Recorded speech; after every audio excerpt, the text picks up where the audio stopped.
Big boss मराठीमुळे चर्चेत आलेली एक जोडी म्हणजे अभिनेता प्रसाद जवादे व अभिनेत्री अमृता देशमुख। बिग बॉसच्या पर्वात त्यांची चांगली मैत्री झाली आणि ते एकमेकांच्या प्रेमात पडले। काही दिवसांपूर्वीच प्रसाद व अमृता यांचा शाही विवाह सोहळा संपन्न झाला। मराठी सिनेसृष्टीतील अनेक कलाकारांनी अमृता प्रसादच्या लग्नाला हजेरी लावली होती। त्यांच्या लग्न सोहळ्याचे अनेक फोटो व्हिडिओ सोशल मीडियावर व्हायरल झाले। प्रेक्षकांनीही या फोटोंना पसंती दर्शवली। थाटामाटात लग्न केल्यावर अभिनेत्रीचं सासरी सुद्धा मोठ्या उत्साहात स्वागत करण्यात आलं। लग्नानंतर ही जोडी संसारात रमलेली पाहायला मिळाली। यानंतर या रोमॅन्टिक कपलने त्यांच्या लग्नानंतरचा पहिला व्हॅलेंटाईन डे साजरा केला आहे। मात्र प्रसाद अमृताचा हा व्हॅलेंटाईन डे खूप खास होता। या दिवशी एकमेकांबरोबर नव्हते, तरीही त्यांनी हा प्रेमाचा दिवस साजरा केला।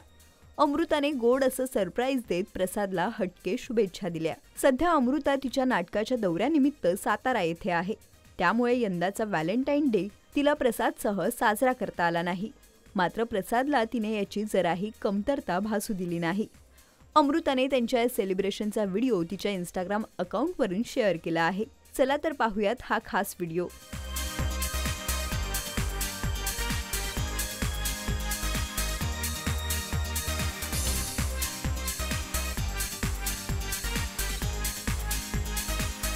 यात अमृताने तिच्या काही मित्रमैत्रिणींची मदत घेत प्रसादसाठी एक डिनर डेट प्लॅन केली। यावेळी तिने प्रसादसाठी पुष्पगुच्छ, शर्ट असे खास गिफ्टही घेतले होते। दरम्यान व्हिडिओ कॉल करत अमृताने नवऱ्याला व्हॅलेंटाईन डेच्या शुभेच्छा दिल्या। अमृताने दिलेलं हे खास सरप्राईज पाहून प्रसाद भावुक झालेलाही पाहायला मिळाला।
मराठी चित्रपटसृष्टीतील लेटेस्ट अपडेट्स आणि गॉसिपसाठी आमच्या चॅनेलला सबस्क्राईब करा आणि बेल आयकॉन दाबायला विसरू नका।